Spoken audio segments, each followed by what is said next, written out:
దేవుని పరిశుద్ధ నామాన్ని బట్టి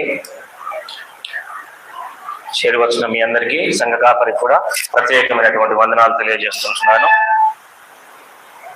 మరొకసారి దేవుడు నన్ను ఇక్కడ నిలబెట్టి మీతో దేవుని వాక్యాన్ని పంచుకున్నటకు దేవుడు నాకు ఇచ్చిన ఈ గొప్ప భాగ్యాన్ని బట్టి దేవునికి నేను ఎంతగానో కృతజ్ఞుడనైనాను. ఇంకా చాలా మంది వచ్చే వాళ్ళు ఉన్నారు, మరి వారు ఎందుకు నిమిత్తం రాలేదో మనకు తెలియదు. కానీ ఆత్మీయ ఆహారాన్ని ఎప్పుడు కూడా నిర్లక్ష్యం చేయకూడదు. ఒక 10 నిమిషాలు మనకు ఆహారం లేట్ అయితే కళ్ళు తిరుగుతున్నాయని అంటాము. ఈ యొక్క శరీర రీతికి ఆహారం కొంచెం లేట్ అయితే కళ్ళు తిరుగుతున్నాయని అంటారు. కానీ ఈ యొక్క ఆత్మీయ ఆహారం కనుక మనం సమయానికి అందుకోలేకపోతే ఈ లోకంలో మన ఆత్మీయ ప్రయాణము ఇబ్బందికరంగా మారుతుంది. కాబట్టి ఆత్మీయ వాక్యాన్ని ఎప్పుడు కూడా నిర్లక్ష్యం చేయకూడదు.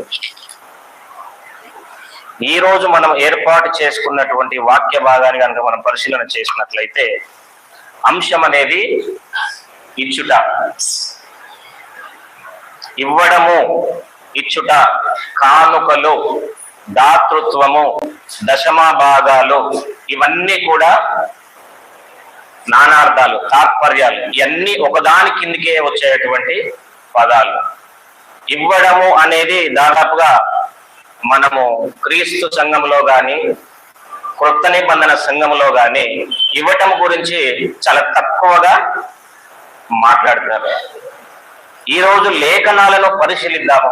పాత నిబంధన కాలం నుంచి క్రొత్త నిబంధన కాలం వరకు దేవుడు ఏమని చెప్పాడు, ఏ రీతిగా చెప్పాడు, ఏంటి దానిలో ఉన్న ఉద్దేశాలు ఏంటి, అన్నిటిని లేఖన రీతిగా పరిశీలన చేద్దాం. అసలు ఇవ్వడం అనేది మనకు దేవుడు చెప్పాడా, ఇవ్వమని చెప్పాడా? ఇవ్వడం అనేది ఎక్కడి నుంచి వచ్చింది? దేవుడు ఈ సృష్టిని చేసినప్పుడు మానవుణ్ణి మొదటగా చేయలేదు. సృష్టి అంతా కూడా చేసిన తర్వాత మానవుణ్ణి చివరగా చేశాడు. అంటే మానవుడికి ఏవైతే అవసరతలు ఉన్నాయో దేవుడికి ముందుగానే తెలుసు. అంటే ఇవ్వడం అనేది దేవుడే మొదటగా మనకు నేర్పించాడు. ఆ ఇవ్వటం అనేది దేవుని నుండి మనము నేర్చుకున్నాము.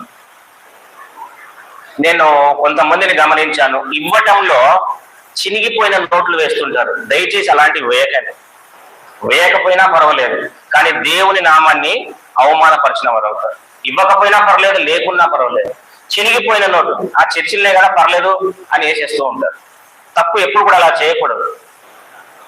నేను గమనించాను కాబట్టి చెప్తాను. ఇవ్వడం అనేది దేవుడి నుంచి మనము నేర్చుకున్నాము. కానీ ఎంతవరకు ఇస్తున్నాము, ఏమి ఇస్తున్నాము దేవుడికి, ఏమి ఇవ్వగలుగుతున్నాము, ఏమి నేర్చుకుంటున్నాము? దేవుడు సృష్టి ఆరంభంలో, ఎక్కువసేపు చెప్పను దయచేసి, అంటే ఫ్లోలో దయచేసి కొంచెం సమయం ఎక్కువపోతే గమనించగలరు, కానీ సమయం తక్కువనే తీసుకుంటాను. ఇవ్వడం అనేది దేవుడు సృష్టిలో మనకు అన్నిటినీ మన ముందు పెట్టి ఇవ్వండి అన్నట్టుగా మనకు నేర్పించాడు. ఆదాము అవ్వ దంపతుల యొక్క మొదటి సంతానము కయీను. కయీను తన అర్పణను దేవునికి ఇచ్చాడు. తనకి ఎవరు నేర్పించారు? కయీనుకి ఆనాడు మందిరమే లేదు, కానీ కయీనుకి ఎవరు నేర్పించారు? హేబెలుకి ఎవరు నేర్పించారు?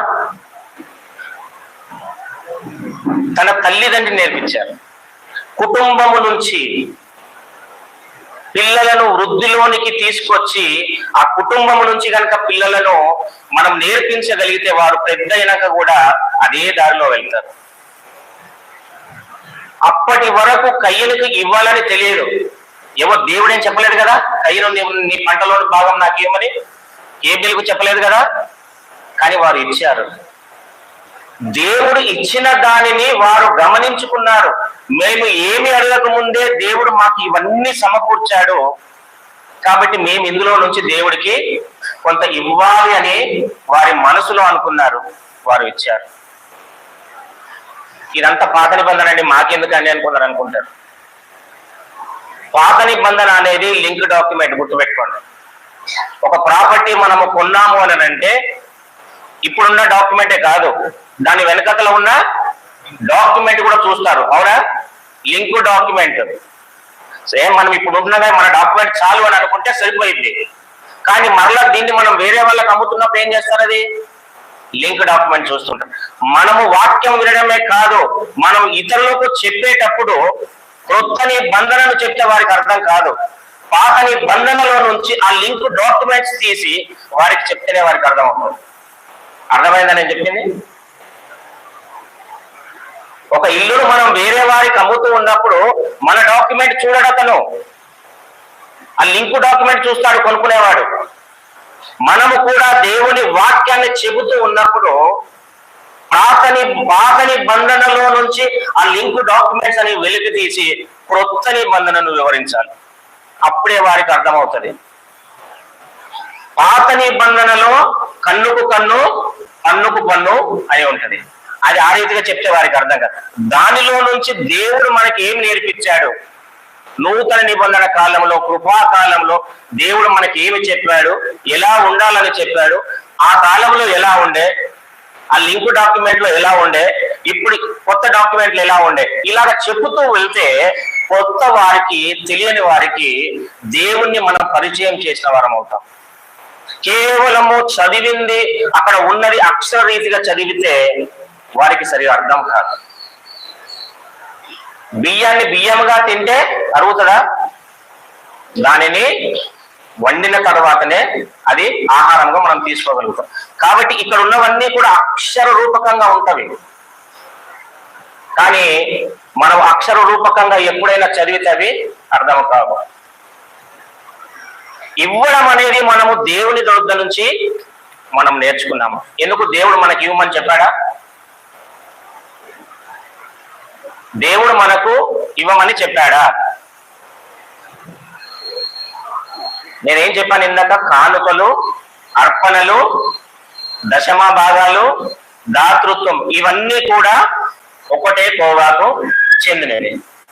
ఇశ్రాయేలీలు 12 గోత్రాలకు దేవుడు దశమ భాగం అనే ఒక ఆజ్ఞ ఇచ్చాడు, ఒక శాసనము జారీ చేశాడు, దశమ భాగం అనేది. కానీ నేడు క్రైస్తవ సంఘాలలో ఈ యొక్క దశమ భాగముల గురించి భిన్నాభిప్రాయాలు ఉన్నాయి. కొన్ని సంఘాలు దశమ భాగాలు ఖచ్చితంగా ఇవ్వవలసిందే అంటారు. కొన్ని సంఘాలు అవి ఇశ్రాయేలీలకు మాత్రమే దేవుడు ఇచ్చినవి అని చెప్పంటారు. కొన్ని సంఘాలు మెంబర్షిప్ కార్డులు పెడతారండి, మెంబర్షిప్ కార్డ్స్ పెడతారు కొన్ని సంఘాలు. ఇవి అన్ని కూడా దేవుడు చెప్పాడా, లేదంటే నేటి సంఘంలో ఉన్నటువంటి క్రైస్తవులు పెట్టుకున్నటువంటి ఆచారాలు? ఇచ్చుట ధన్యతనే, ఎంత ఇస్తే అంత దీవించబడతావు. కానీ ఆనాడు ఇశ్రాయేలీలకు ఆజ్ఞ ఏ రీతిగా ఇచ్చాడో, నేడు కొత్త నిబంధన కాలంలో ఏ రీతిగా పౌలు గారు సంఘాలకు బోధించాడు అనేటివన్నీ కూడా మనం లేఖనాల నుండి పరిశీలన చేద్దాం. ఇశ్రాయేలీలకు దశమ భాగమును కూర్చున్నటువంటి అంశాలు మోషే గారు ధర్మశాస్త్రంలో చెప్పారు. దశమ భాగములు 3 రకాలు ఉంటవి. ఎన్ని రకాలు? 3 రకాలు ఉంటవి. యాజకుల కొరకైనటువంటి దశమ భాగం. యాజకులు అంటే ఎవరు? సంఘంలో సేవ చేస్తున్నటువంటి వారు, వారి కొరకైనటువంటి దశమ భాగం. రెండవది పండగల కొరకైనటువంటి దశమ భాగం. మూడవది పేదవాళ్ళ కొరకైనటువంటి దశమ భాగం. ఈ 3 రకాలైనటువంటి దశమ భాగాలు ధర్మశాస్త్రంలో ఉన్నది. ధర్మశాస్త్రం అంటే మనం ఊరికనే 10వ వంతు అని చెప్పేసి మనం అనుకుంటాం. కానీ ఆనాడు మోషే ద్వారా దేవుడు ఇశ్రాయేలీలకు ఇచ్చినటువంటి ఈ 3 దశమ భాగములు ఆజ్ఞలుగా ఇచ్చాడు. మొదటి 2 యాజకులకు ఇచ్చే దశమ భాగం కావచ్చు, పండుగల కొరకైనటువంటి ఇచ్చే దశమ భాగాలు కావచ్చు, సంవత్సరానికి ఒకసారి ఇవ్వాలి. ప్రతి సంవత్సరానికి ఒక్కసారి ఇవ్వాలి. ఇశ్రాయేలు ఎన్ని గోత్రాలండి? 12 గోత్రాలు. మరి లేవి ఇశ్రాయేల్ గోత్రమే కదా, కానీ వారిని దేవుడు ప్రత్యేకపరిచాడు. వారికి ఏ స్వాస్థ్యము ఇవ్వలేదు.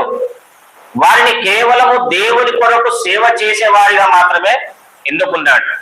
కాబట్టి వారికి ఇంకా వేరే వృత్తి ఏది ఉండకూడదు. ఈ మిగిలిన యోసేపుకు మాత్రము 2 పాలు ఇచ్చాడు. ఇటు లేవిని తీసేశాక యోసేపుని తీసేశాక 10 గోత్రాలే ఉంటాయి. మిగతా 2 గోత్రాలు యోసేపు నుంచి కలిశాయి. ఈ 12 గోత్రాలు కలిసి లేవీలను పోషించే బాధ్యత సంవత్సరానికి ఒకసారి ఇవ్వాలి. 12 గోత్రాలు నెలకు ఒకరు ఇచ్చినా కూడా సంవత్సరము అయిపోయింది. ఈ జనవరిలో మా గోత్రం ఇచ్చింది అంటే మళ్ళీ నేను ఎప్పుడు ఇవ్వాల్సి వస్తుంది? మళ్ళీ జనవరిలో. ఈ మొదటి 2 కూడా యాజకునికి ఇచ్చే దశమ భాగం కావచ్చు, పండుగల కొరకైనా ఇచ్చే దశమ భాగం కావచ్చు, ఇవి 2 కూడా సంవత్సరానికి ఒకసారి మాత్రమే. తరువాత 3వ దశమ భాగం ఏం చెప్పాము? పేదల కొరకైనటువంటి దశమ భాగం. ఇది కూడా సంవత్సరానికి ఒకసారి ఇచ్చేది కాదు, 3 సంవత్సరాలకు ఒకసారి ఇచ్చేది. అంటే ఈ 3 సంవత్సరాలు డివైడెడ్ బై చేస్తే 3 సంవత్సరాలుగా అది 10 ఇది 3.3 సంథింగ్ 23.3 ఇవ్వాల వాళ్ళకప్పుడు డబ్బులు కాదు, భూమిలో పండే ప్రతి పంట నుంచి కానీ వృక్షాల నుంచి వచ్చే ఫలాల్లో కానీ ప్రతి దాంట్లో నుంచి వాళ్ళు ఇచ్చేవాళ్ళు. ఇవన్నీ కూడా నేను టూకీగా చెప్తున్నాను, తర్వాత ఇవి రెఫరెన్సులు తీస్తాను మీకు. వాటిల్లో నుంచి మాత్రమే వాళ్ళు ఇచ్చేవారు. మరి ఈ యొక్క ప్రజలకే చెప్పాడా దేవుడు అని అంటే కాదు, ప్రజలకే కాదు, యాజకులకు కూడా చెప్పాడు. యాజకులు ఆ దశమ భాగాన్ని తీసుకొని ఆ దశమ భాగంలో నుంచి వారు కూడా దశమ భాగం దేవుడికి ఇవ్వాలి. ఇవన్నీ కూడా మనకు ఛాయారూపకంగా ఉంటవి. ఇక్కడ సంఘకాపరి వాక్యం చెప్తున్నాడు అని అంటే వాక్యం చెప్పి ఉండడం కాదు, ఆయన కూడా కానుక వేయవలసిందే. ఇవన్నీ కూడా మనకు కొత్త నిబంధనలో ఉంటాయి. ఇవన్నీ ఛాయారూపకంగా ఆనాడు దేవుడు చెప్పాడు. ఏది? ధర్మశాస్త్ర ప్రకారం. మరి ఇది ధర్మశాస్త్రంలో ఉండే ఈ ధర్మశాస్త్రం ఒక్కొక్కటి చూద్దాం మనము. లేవియా కాండము ఈ ధర్మశాస్త్రాన్ని గురించి 27వ అధ్యాయము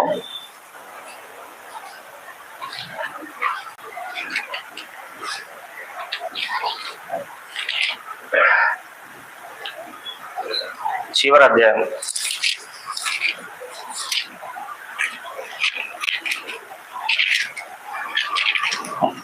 30వ వచనం. భూధాన్యములలోనేమి వృక్ష ఫలములలోనేమి భూఫలములన్నిటిలో దశమ భాగము యెహోవా సొమ్ము. అది యెహోవాకు ప్రతిష్ఠితమగును. ఎవరి సొమ్ము అంటది? యెహోవా సొమ్ము. ఎందుకు?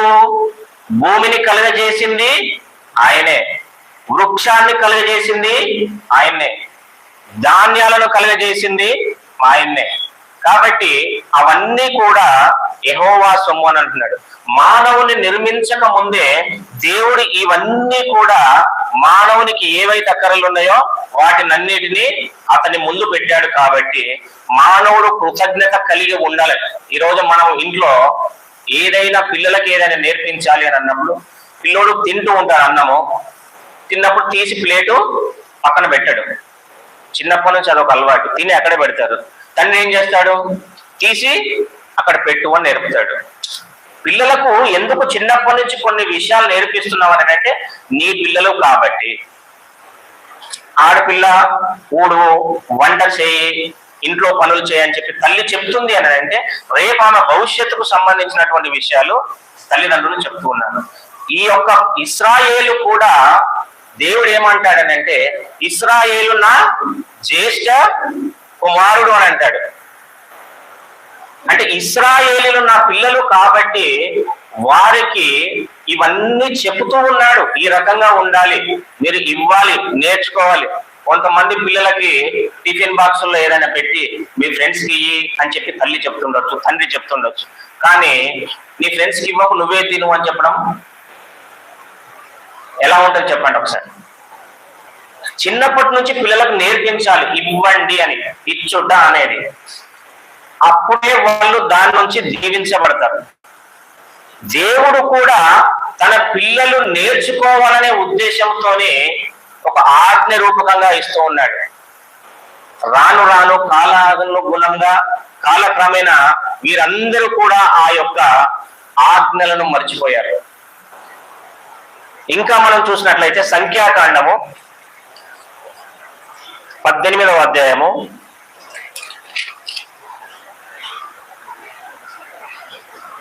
21వ వచనం. ఇదిగో లేవీలు చేయు సేవకు అనగా ప్రత్యక్షపు గుడారం యొక్క సేవకు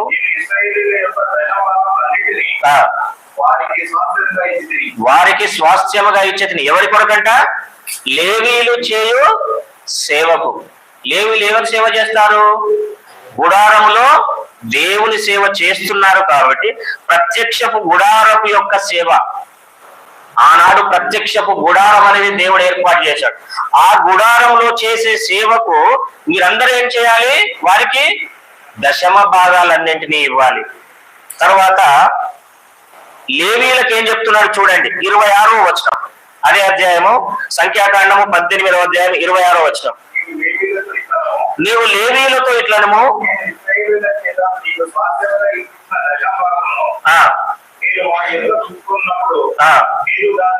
దానిలో అనగా ఆ దశమ భాగంలో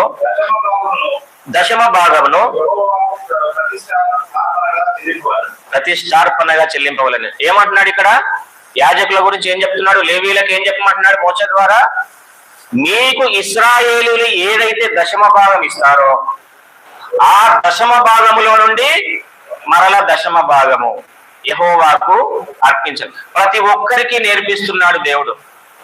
కేవలం ఇశ్రాయేలు ప్రజలకు మాత్రమే కాదు, ఆ విశ్వాసులకు మాత్రమే కాదు, ఆ సంఘంలో పనిచేసే యాజకులకు కూడా ఏ రీతిగా సంఘము ముందుకు పోవాలి అనే దాని విషయంలో నేర్పిస్తూ ఉన్నాడు దశమ భాగం. ఇవన్నీ కూడా మనకు ఛాయారూపకంగా ఉన్నవి. కానీ నేడు కొన్ని సంఘాల్లో వీటిని ఖచ్చితంగా అమలు చేస్తూ ఉన్నారు. చేయాలి, మీరు ఇవ్వాలి అని చెప్పి. మరి ఇవన్నీ ఉన్నవి ఆనాడు ఇశ్రాయేలీలకు మాత్రమే ఇచ్చాడు దేవుడు. అసలు ధర్మశాస్త్రం అనేది పుట్టనప్పుడు, మోషే అనేవాడే పుట్టనప్పుడు, ఇశ్రాయేలు అనేవాడే పుట్టనప్పుడు కొంతమంది దేవునికి 10వ వంతు చెల్లించిన వారు ఉన్నారు. ఇది శాసన రూపకంగా దేవుడు ఇచ్చాడు మోషే ద్వారా. కానీ ఈ శాసనం అనేది రాకముందే, ఈ ఆజ్ఞ అనేది రాకముందే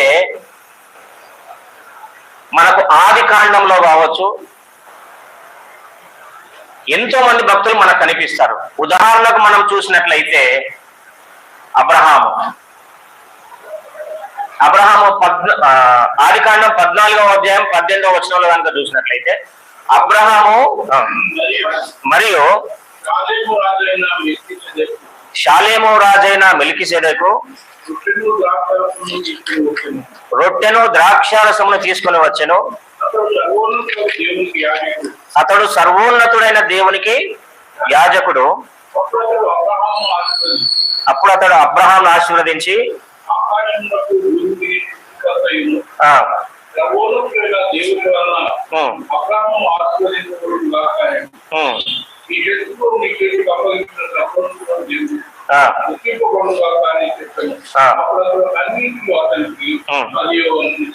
అప్పుడు అతడు అన్నిటిలో ఇతనికి 10వ వంతు ఇచ్చాను. అప్పుడు ఆజ్ఞ లేదే, అప్పుడు ధర్మశాస్త్రము లేదే.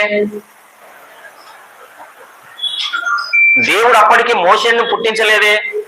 ఇశ్రాయేలు అనే పదమే లేదప్పుడు. మరి అబ్రహాముకి ఎవరు చెప్పారు 10వ వంతు ఇవ్వమని?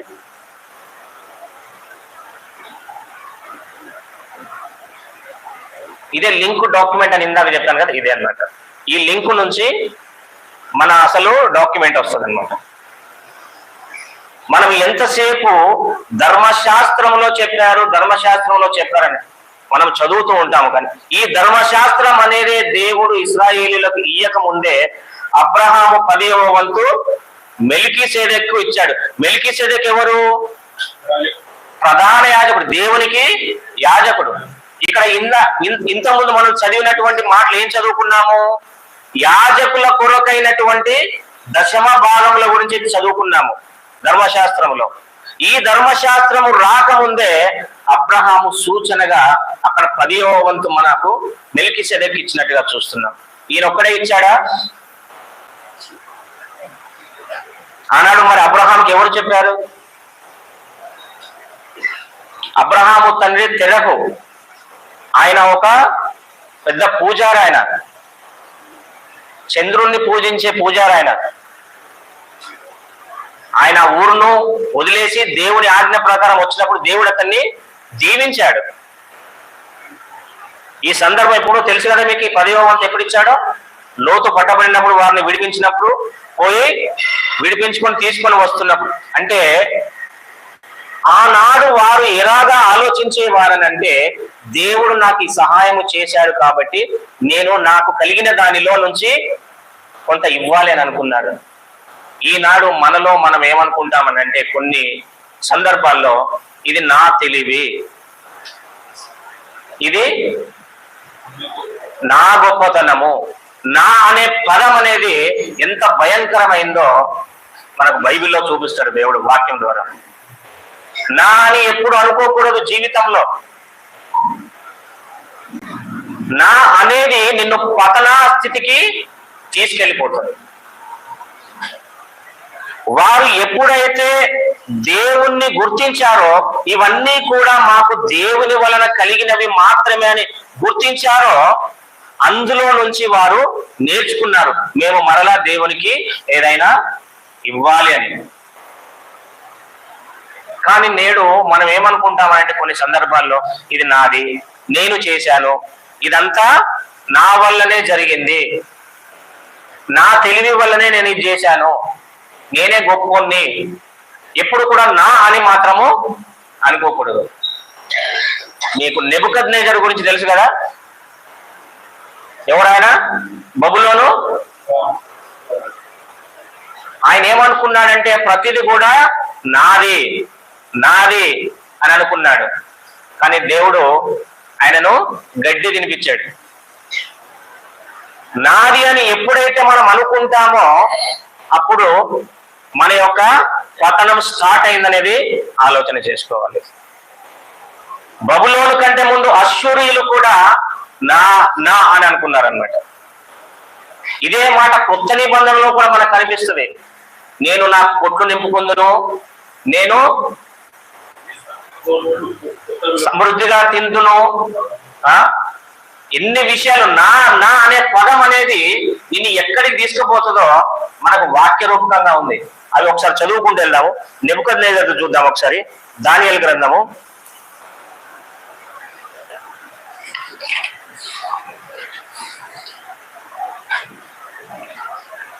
4వ అధ్యాయము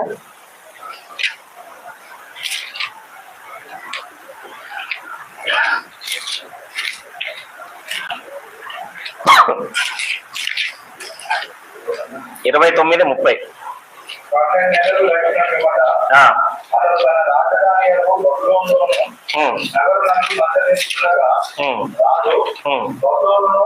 ఈ మహావిరాట పట్టణము నా బలాధికారము నా ప్రభావ ఘనతము కనపరుచుటకై నా రాజధాని నగరంగా నేను కట్టించాలి అని తనలో తాను అనుకోలేదు. రాజు నోట ఈ మాట వినగా ఆకాశంలో శబ్దం వచ్చాను. ఏదనగా రాజుకు నెప్పలేదు, ఇదే నీకు ప్రకటన. ఈ రాజ్యం నీ యొద్ద నుండి తొలగిపోయాను, నా యొద్ద నుండి మనుషులు నిన్ను కట్టలేదు. నీవు అడ్డు మధ్య నివాసం చేయొచ్చు, పశువుల కట్టివేయలేదు. ఏమన్నాడు? ఏమన్నాడు? పశువుల వల్లే గడ్డి మేసేదవు. సర్వోన్నతుడైన దేవుడు మానవుల రాజ్యం పైన అధికారి అయి ఉండి తానెవరిని దానిని అనుగ్రహింపని తెలుసునో వారికి అనుగ్రహించునని నీవు తెలుసుకున్న వరకు 7 కాలంలో నీకు ఇలాగూ జరుగునని చెప్పాను. 7 కాలంలో నీకు ఇలాగూ జరుగునని చెప్పాను. ఏమనుకుంటున్నాడు? నా రాజధాని, నా నగరము నేను కట్టించి తిని, నా అనే పదం చూసారా ఏం చేసింది అక్కడ? చివరికి గడ్డి. అంటే దేవుడు ఎప్పుడు కూడా నా అనే మాటను ఇష్టపడాడు. తను అనుకున్నాడు, తన గొప్ప అనుకున్నాడు, ఇది నేను కట్టించాను నా నగరం అనుకున్నాడు. కానీ దేవుడు గడ్డి కట్టించే వరకు తీసుకెళ్ళాడు. వీళ్ళకంటే ముందు అశ్షూరులు వచ్చారు. అశ్షూరులు కూడా ఏ రకంగా అనుకున్నారో చూద్దాం. ఇర్మియా గ్రంథము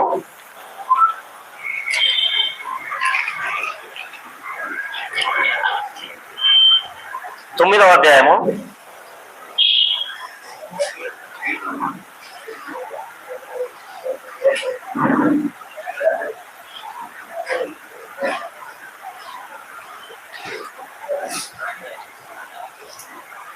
10వ యెషయా గ్రంథము 10వ అధ్యాయము.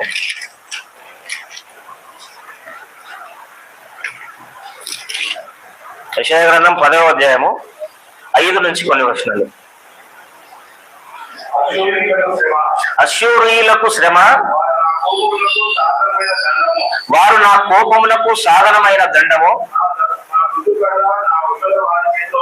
నా దుడ్డు కర్ర నా ఉగ్రత వారి చేతిలో ఉన్నది. భక్తిహీనులకు జనముల మీదకి నేను వారిని పంపెదను. దోపుడు సొమ్ము దోచుకున్నటకును, కొల్ల పెట్టుటకును, వీధులలో త్రొక్కించుటకును, పాత్రులకు జనులను గురించి. అయితే అతడు అలాగనుకున్నాడు. అతడెవరు?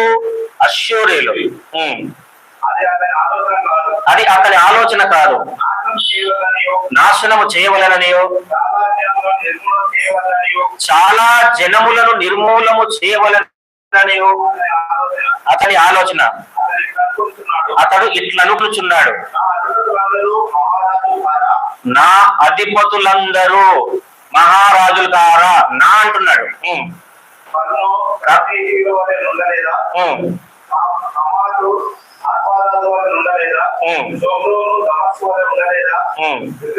పూజించు రాజ్యములు నా చేతికి చిక్కినవి కాదా? వాటి విగ్రహములు యెరూషలేము విగ్రహముల కంటే ఎక్కువైనవి కాదా? సొమ్రోనుకు దాని విగ్రహాలను నేను చేసినట్టు యెరూషలేమునకు దాని విగ్రహాలను చేయకపోయినా నా అని అశ్షూరులు అనుకుంటున్నారు. తర్వాత వీరి దగ్గర నుంచి రాజ్యము పోయింది. అంటే దేవుడు ఎప్పుడైనా నా అని అనుకున్నప్పుడు అక్కడి నుంచి తీసివేయబడతాడు. పతనా స్థితికి చేరుకునే స్థితికి వెళ్ళిపోతాడు. నా అని ఎప్పుడు కూడా నీ మనసులో రాకూడదు. ఇదంతా దేవుని కృప, ఇదంతా దేవుని చిత్తము, దేవుని వలన జరిగేటువంటి కార్యము మాత్రమే అని ఆలోచన చేయాలి.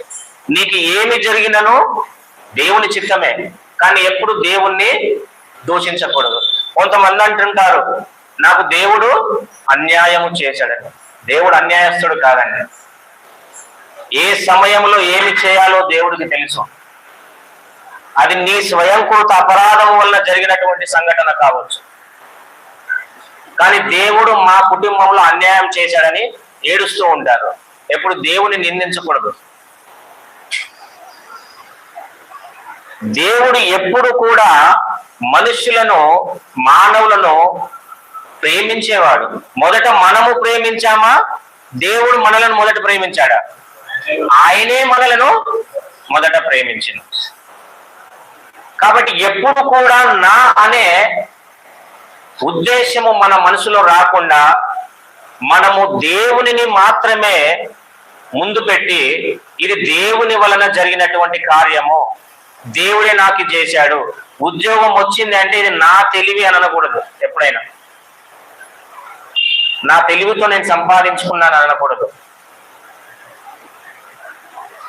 నీకు తెలివి ఉండొచ్చు, కానీ ఆ తెలివి నీకు ఎవరిచ్చారు?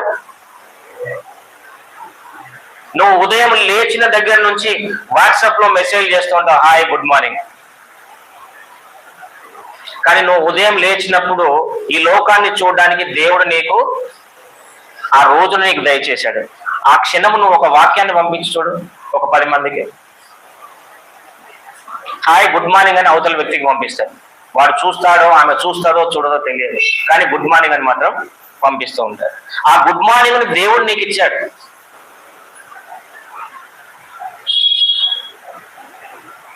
కాబట్టి ప్రతి ఒక్కటి కూడా మనము దేవుణ్ణి మహిమ పరిచే వారముగానే ఉండాలి. మన సొంతంగా ఎప్పుడు కూడా ఆలోచన చేసుకోకూడదు. సరే, ఇది టాపిక్ ఎటో పోయింది, నా అని పోయింది. దశమ భాగం గురించి మనము మాట్లాడుతున్నాం. యాక్చువల్గా దశమ భాగము అబ్రహాం ఇచ్చినట్టుగా చూసాము. అసలు ఇస్రాయేలే పుట్టక ముందు, ధర్మశాస్త్రమే రాకముందు అబ్రహాం అనే వ్యక్తి మెల్కీసెదెకు దశమ భాగము 10వ వంతు ఇచ్చినట్టుగా చూసాము. నెక్స్ట్ ఇంకొకరు కూడా ఉన్నారు, యాకోబు. ఇస్సాకు కుటుంబంలో యాకోబు ఇస్సాకు కుమారుడు కాబట్టి తన మామ దగ్గరికి వెళ్తూ వెళ్తూ ఒక ప్రాంతంలో పడుకొని ఉంటాడు. ఆ వేళలో పడుకొని ఉన్నప్పుడు నిద్రపోతాడు. ఆయనకు ఒక కళ వస్తుంది. కళలో ఏమొస్తుంది అని అంటే, ఒక నిచ్చెన ఆకాశానికి నిలబెట్టి దేవదూతలు పైకి ఎక్కుచూ దిగుచూ కనబడుతుంది. అప్పుడు వెంటనే లేచి ఇది దేవుడు ఉన్నటువంటి స్థలము అని చెప్పి, ఇక్కడ నేను ఖచ్చితంగా మందిరమును నిర్మిస్తాను అని చెప్పి ఆజ్ఞ తీసుకుంటాడు. ఒకసారి చదువుదా మరి ఆదికాండము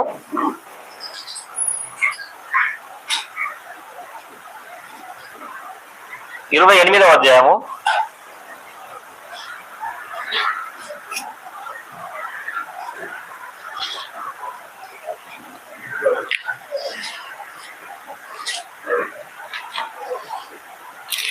28వ అధ్యాయము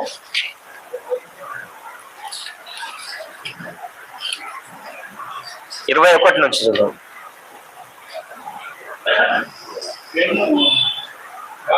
నేను తిరిగి నా తండ్రి ఇంటికి క్షేమంగా వచ్చినట్టు దేవుడు నాకు తోడై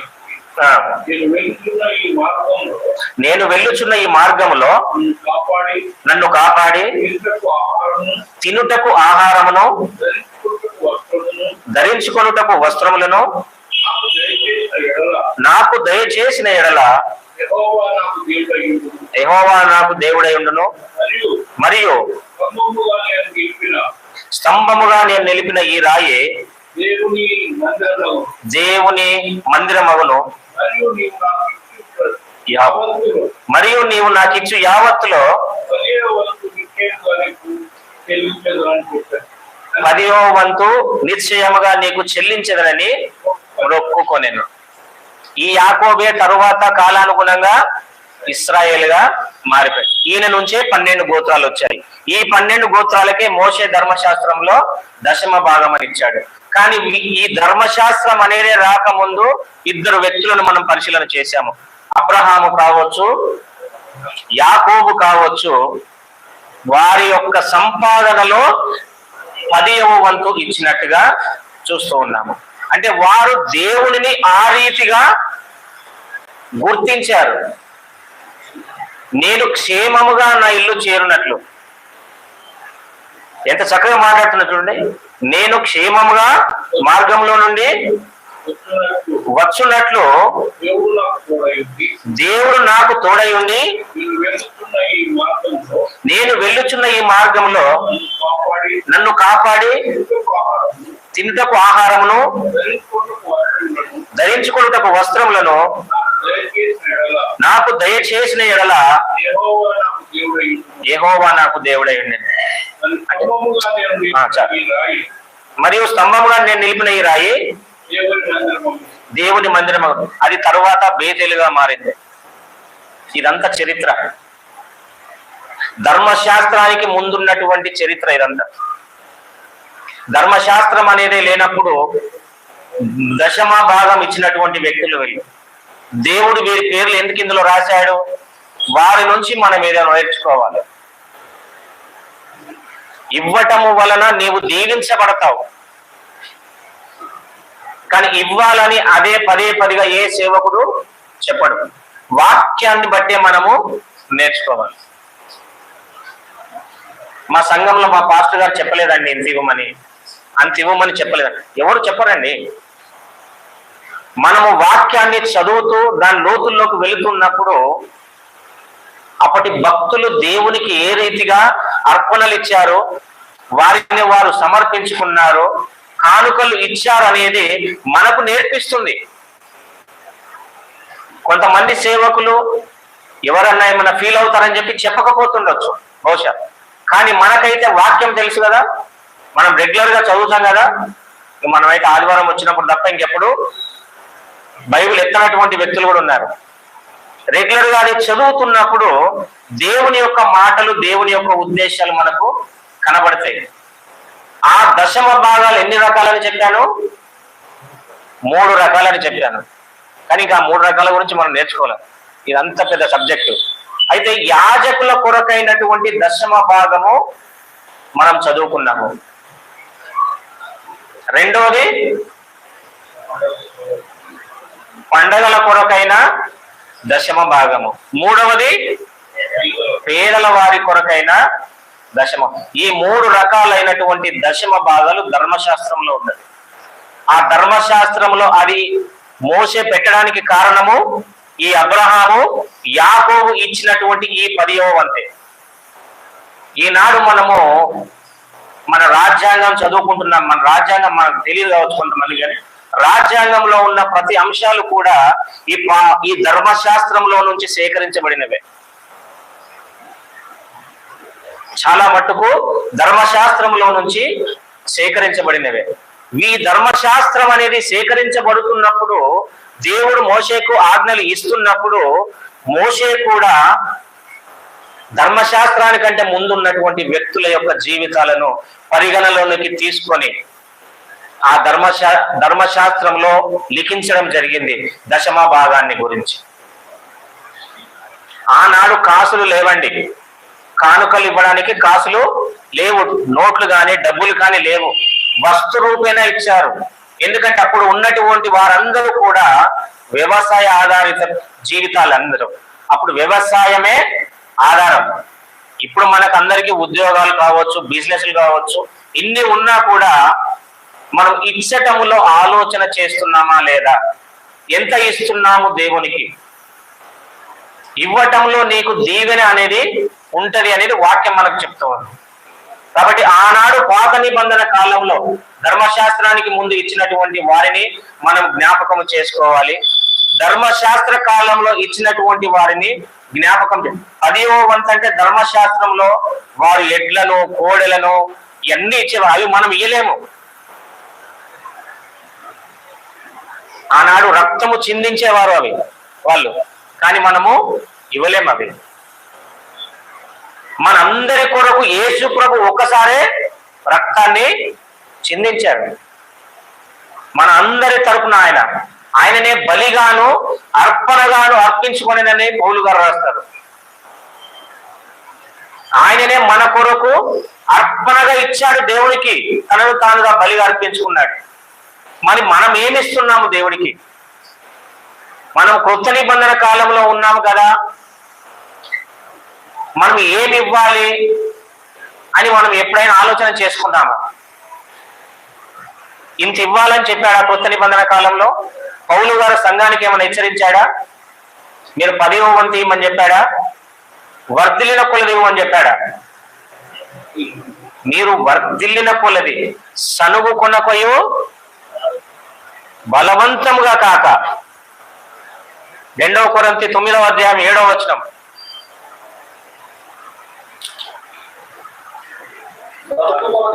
సనువు కొనకయో బలవంతముగా కాకయో ప్రతి వాడును తన హృదయంలో నిశ్చయించుకున్న ప్రకారము ఇయ్యవలెను. దేవుడు ఉత్సాహముగా ఇచ్చి వారిని ప్రేమించును. అక్కడ ఉత్సాహముగా ఇచ్చారా లేదా? అబ్రహాం, యాకోబులు దేవుడు వారిని దీవించాడా? అబ్రహాంను విశ్వాసులకు తండ్రిగా చేశాడు. యాకోబును ఇశ్రాయేలుగా మార్చాడు. సనుగొద్దండి, గునుగొద్దండి, చినిగిపోయిన నోట్లు వేయకూడదండి. నేను ఇంత ఇస్తున్నాను, నా కానుక ఇంత ఉంది, అందరికంటే ఎక్కువ ఇచ్చాను నా అనేది రాకూడదు. ఎప్పుడు నీవు నిశ్చయించుకున్న కొలది నువ్వు ఎంత ఇవ్వాలనుకుంటే అంత ఇవ్వచ్చు. యెహోవా కన్నులు ప్రతి ఒక్కరిని చూస్తూ ఉన్నాయని వాక్యంలో ఉంటది.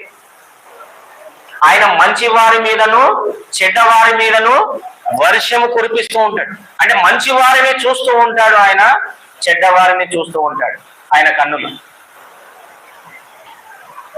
డబ్బులు ఈ జేబులో కొన్ని దాచుకొని ఈ జేబులో నుంచి చేసినంత మాత్రాన దేవుడు చూడడానికి కాదు. అననీయ సప్పిర పరిస్థితి ఏంది? అపోస్తుల కార్యములు 5వ అధ్యాయంలో ఏముంటది? వారి యొక్క భూమిని అమ్మి అపోస్తుల పాదముల యొద్ద పెట్టడానికి వస్తారు. వాళ్ళు ఏంటి వారి పరిస్థితి? ఏమైంది వారి పరిస్థితి? ఏం తప్ప? వారి యొక్క భూమిని అమ్మి తీసుకొచ్చి పాదాల యొద్ద పెట్టి తప్ప ఏం చేశారు? కొంత దాచుకున్నారు. అంటే ఆనాడు సంఘం అభివృద్ధి చెందుతున్న సమయంలో చాలా మంది దాతృత్వంతో ఇస్తూ ఉన్నారు. బర్నబా అయితే తన ఆస్తులు మొత్తము అమ్మేశాడు. ఇవన్నీ మనకు వాక్యంలో వారి నుంచి నేర్చుకునేటువంటి వ్యక్తులు వీళ్ళంతా మనకు. బర్నబా మొత్తం ఆస్తులన్నీ అమ్మేశాడు. ఎంతో సేవ చేశాడు బర్నబా. అపోస్తుల కార్యములు 11:26లో ఏముంటదంటే, అంతియోకయలో ఉన్నటువంటి శిష్యులు మొట్టమొదట క్రైస్తవులు అనబడిరి. అక్కడనే క్రైస్తవులు మొట్టమొదట స్టార్ట్ అయ్యారు. అక్కడ బర్నబా సేవ చేశాడు, తన ఆస్తులను అమ్మి. ఆనాడు పేతురు దగ్గరికి ఈ యొక్క అననీయ సప్ఫీరా అనే దంపతులు ఇద్దరు కూడా ఆ యొక్క భూమిని అమ్మి కొంత తీసుకొచ్చి అక్కడ ఇచ్చినప్పుడు వారిని సాతాను శోధించాడు. కాబట్టి అది పేతురు గమనించాడు. అప్పట్లో ఏంటి అంటే, నువ్వు ఎంత అమ్మావో అంత తీసుకొచ్చి ఇవ్వు, లేదు అని అంటే కొంత దాచిపెట్టుకుంటున్నానని చెప్పి ఇవ్వు. కానీ మేము ఇంతకే అమ్మాము అని అబద్ధం అంటే. ఎందుకు అన్నారు అని అంటే, వారు సమాజంలో అబ్బా వారు ఆస్తి అంత అమ్మిచ్చారు అని చెప్పుకోవడానికి. ఇప్పుడు ఈ రోజుల్లో చాలా మంది అనుకుంటారు, మేము ఇంతేసాము, మేము అంతేసాము, మేమే గొప్ప అని చెప్పి అనుకుంటాం. ఇంకా ఎంతుందో కూడా దేవుడికి తెలుసు. అననీయ సప్పీరాలు కూడా ఇంత కమ్మి కొంత దాచుకొని అపోస్తుల దగ్గరికి వచ్చి మేము ఇంతకే అమ్మాము అనే ఒక అబద్ధం ఆడారు. ఆ అబద్ధం ఆడినందు వలన వారు మరణం పాలవ్వాల్సి వచ్చింది. ఎప్పుడు కూడా సంఘంలో మనము ఎంత వేస్తున్నామని కాదు, ఏ హృదయముతో వేస్తున్నామనేది దేవుడు చూస్తాడు. లూకా సువార్త 12వ అధ్యాయంలో 2 కాసులు వేస్తున్నటువంటి పేద విధవరాలు ఉంటది. చూడండి ఒకసారి లూకా సువార్త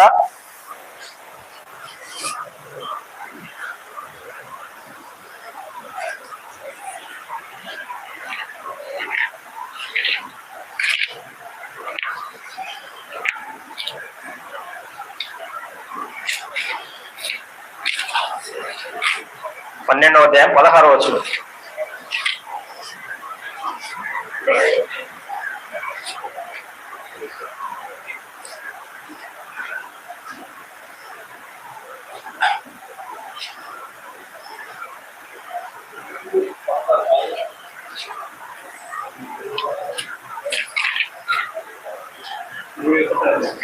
ఆ 21 సారీ 21 మొదటి 4 వచనం.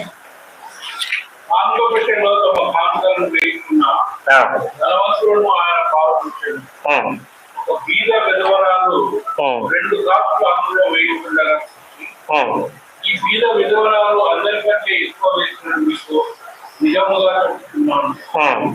వారందరూ తమ కలిగిన వృత్తుల నుండి కానుకలు వేశారు. కానీ ఈమె తన లేమిలో తన కలిగిన జీవన మొత్తయు వేసిందని వారు.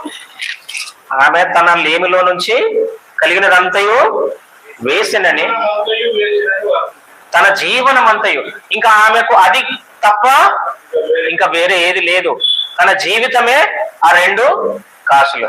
అక్కడ ధనవంతులనే వాళ్ళు ఉన్నారు. ధనవంతులనే వాళ్ళు కూడా కానుకలు వేశారు.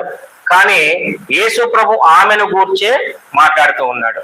మరి యేసు ప్రభు ఆ కానుకల పెట్టెనే గమనిస్తూ ఉన్నట్టుగా మనం గమనించాలి. యేసు ప్రభు కానుకల పెట్టె దగ్గర కూర్చొని ఆ మందిరములో ఆ కానుకల పెట్టెనే గమనిస్తూ ఉన్నాడు. ఎవరు ఏం వేస్తున్నారు అని చెప్పి, ఎవరు ఏ హృదయంతో వేస్తున్నారు అని చెప్పి. నీ హృదయాంతరంగాల్లోకి తొంగి చూసి దేవుడు ఆయన, నేను ఇంతేశాను, నేను అంతేశాను అని నీవు గొప్ప చెప్పుకోవడం కాదు. దేవుడు మన అంతరంగాన్ని ఎరిగినటువంటి వాడు.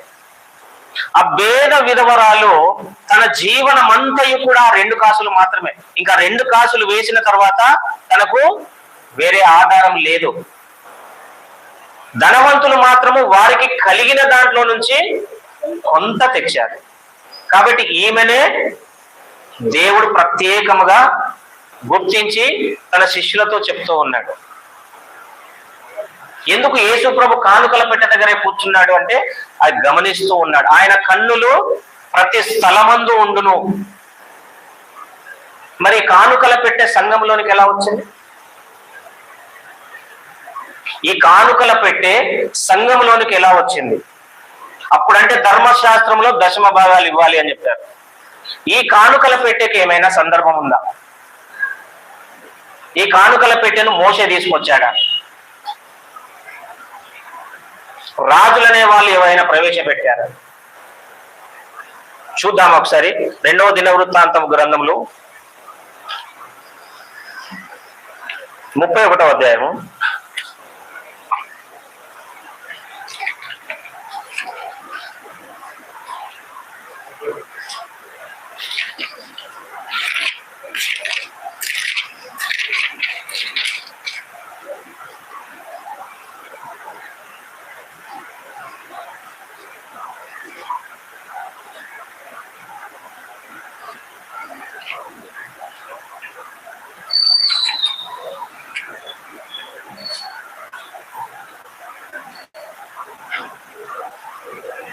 ఆరవ వచనం, ఇది కూడా 10వ భాగము.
హిజ్కియా రాజు ఆ మందిరంలో మళ్ళీ కానుకల గురించి ప్రస్తావన తీసుకొచ్చాడు. ఈ ఇశ్రాయేలీయులు ఎప్పుడు కూడా మర్చిపోతూ ఉండేవాళ్ళు.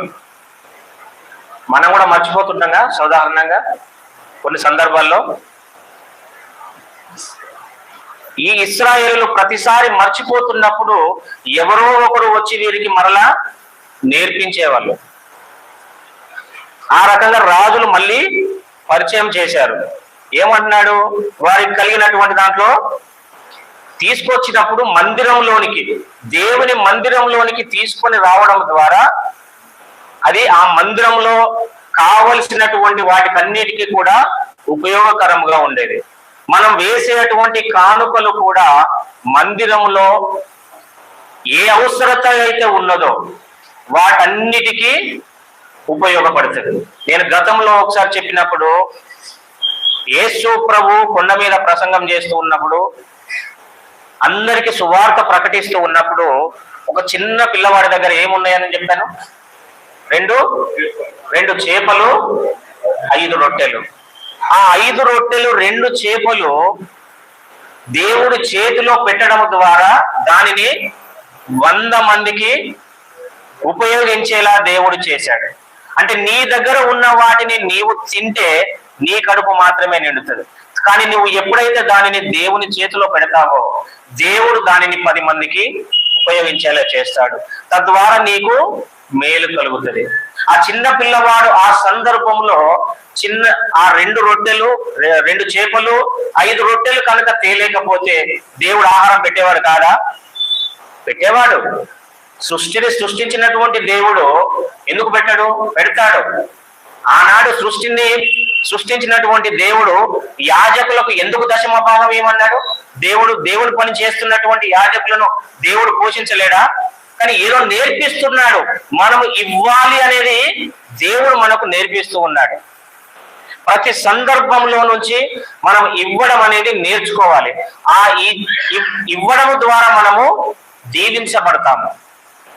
ప్రతి ఒక్క విషయంలో కూడా ఆ చిన్న పిల్లవాడు 2 చేపలు 5 రొట్టెలు ఇవ్వడం ద్వారా 12 గంపలు మిగిలినాయి. ఎంతమందికి పంచారు? అది 5,000 మంది పురుషులు. అంటే 5,000 మంది పురుషులు ఉన్నారంటే 5,000 మంది స్త్రీలు ఉండొచ్చు, ఇంకా 5,000 మంది చిన్నపిల్లలు ఉండొచ్చు, 5,000 మంది వృద్ధులు ఉండొచ్చు. ఈ రకంగా మనం లెక్క వేసుకుంటే కనీసం ఒక 20,000 మంది ఈజీగా ఉండొచ్చు. అంటే నువ్వు వేసేటువంటి కానుక కూడా చిన్నదా పెద్దదా కాదు. నీ యొక్క మనస్సు ఏ రీతిగా ఉన్నదో ఆలోచన చేసుకొని నేను ఇంతే వేస్తున్నాను, అయ్యో నేను తక్కువ. ఎస్, నీ రాబడి అంతే కావచ్చు, కానీ దేవుడు అది చూడడు.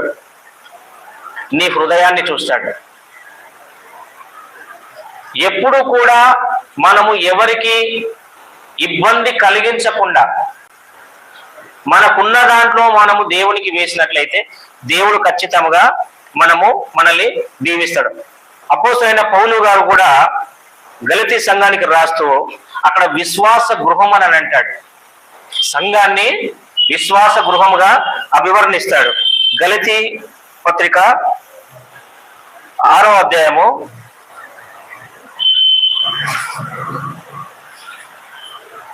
10వ వచనం. కాబట్టి మనకు సమయము దొరికిన కొలది అందరి ఎడలను విశేషముగా విశ్వాస గృహమునకు చేరిన వారి ఎడల మేలు చేయడము. మేలు చేయడము అని అంటే విశ్వాస గృహం అంటే ఏది? సంఘమే. మనమంతా విశ్వాసులుగా ఉంటున్నాము కాబట్టి ఇక్కడ ఒక గృహముగా కూడుకుంటూ ఉంటున్నాం. మన కుటుంబంలోనే ఉన్న నలుగురిలో సంపాదిస్తూ ఉన్నప్పుడు ఎవరి బాధ్యతలు ఏంటి, ఆ నలుగురు సంపాదించినటువంటి సంపాదనను ఒక దగ్గరికి తెచ్చుకొని కుటుంబాన్ని ఏ రీతిగా ముందుకు తీసుకెళ్ళాలి అనే ప్రణాళికలు మనం రచిస్తాము కుటుంబంలో. మరి సంఘంలో ఉన్నప్పుడు మనము కూడా విశ్వాస గృహంలో ఉంటున్నప్పుడు మనమందరము కూడా ఆ రీతిగానే ఆలోచన చేయాలి. నా అని ఎప్పుడైతే వచ్చిందో నెబుకద్నెజరు గడ్డి తినే పరిస్థితికి వచ్చాడు. ఎప్పుడైతే విశ్వాస గృహములో మనల్ని మనము ఆలోచన చేసుకొని ఇది అంతా కూడా మనదే, దేవుడు మనల్ని ఆశీర్వదించాడు కాబట్టి దీనిని మనము దేవునికి మరలా ఎంతో కొంత చెల్లించి దేవుని యొక్క సువార్తను ముందుకు తీసుకెళ్లే పనిలో మనం ముందుండాలనేదే దేవుని ఉద్దేశము. ఇంకా ఏం చెప్తాడనంటే రోమా పత్రికకు రాస్తూ రోమా 2:29 కూడా పౌలు గారు ఏం చెప్తారంటే, రోమీలకు రాసిన పత్రిక 2:29 చివరిది. అయితే అంతరంగమందు యూదుడైన వాడే యూదుడు మరియు సున్నతి హృదయ సంబంధమైనదై ఆత్మయందు జరుగునదే గాని అక్షరము వలన కలుగునది కాదు. అట్టి వానికి మెప్పు మనుషుల వలన కలగదు, దేవుని వలనే కలుగును. అయితే సున్నతి ఉన్నటువంటి వారందరూ కూడా ఇశ్రాయేలీయులే. మనం ఇశ్రాయేలీయులము కాదు, శారీరకముగా వారు ఇశ్రాయేలీయులే. కానీ మనం ఏమంటున్నాడు ఇక్కడ, అంతరంగమందు యూదుడైన వాడే యోధుడు. మనం అంతరంగంలో మనం యూదులమే. యేసు ప్రభు మన కొరకు ప్రాణము పెట్టి మనల్ని విమోచించాడు. ఆయననే అర్పణగాను బలిగాను తన్ను తాను అర్పించుకున్నాడు. అంటే తండ్రి అయిన దేవునికి మొట్టమొదట కుమారుడే అర్పణగా అర్పించుకున్నాడు. మరి మనం ఏం అర్పిస్తున్నాము దేవునికి? ఈ ధర్మశాస్త్రంలో ఈ దశమ భాగంలో ఇవన్నీ యూదులకండి ఇశ్రాయేలీయులకండి అని అంటే మనము కూడా అంతరంగమందు యూదులమే. బాహ్యముగా శరీర రీతిగా వారు యూదులు కావచ్చు, వారు ఇశ్రాయేలీయులు కావచ్చు. కానీ కొత్త నిబంధన కాలంలో యేసు ప్రభు ఎప్పుడైతే శిలువ మరణాన్ని పొంది మనల్ని కూడా ఆయనతో పాటు శిలువలో జీవాన్ని ఇచ్చాడో అప్పటి నుంచి మనమందరము కూడా యోధులమే. అదే పౌలు గారి మాటలు అంత లోతుగా ఉంటాయి. చదువుతూ ఉన్నప్పుడు ఈ యొక్క లింక్ డాక్యుమెంట్ అనేది మనకు పాత నిబంధనలోనే దొరుకుతుంది. కానీ ఇంకా చాలా వచనాలు ఉన్నాయి.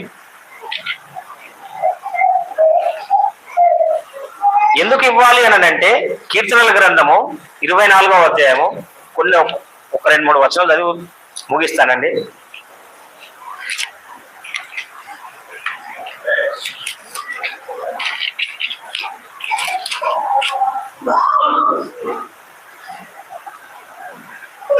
పద్దెనిమిదవ వచనము, 68వ అధ్యాయం 18వ వచనం.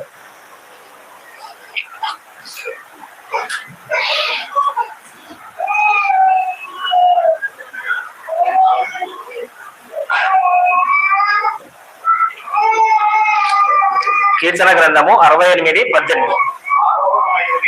నీవు ఆరోహణమైతివి, పట్టబడిన వారిని చెరపట్టుకొని పోతివి, మనుషుల చేత నీవు కానుకలు తీసుకొని ఉన్నావు, యెహోవా అను దేవుడు అక్కడ నివసించున్నట్లు విశ్వాస ఘాతకుల చేత సైతము నీవు కానుకలు తీసుకొని ఉన్నావు. విశ్వాసులు తర్వాత విశ్వాస ఘాతం ఇద్దరు కూడా కానుకలు ఇస్తున్నారు. మంచి వారి మీదను చెడ్డ వారి మీదను ఇద్దరి మీదను వర్షము కురిపిస్తున్నాడు దేవుడు.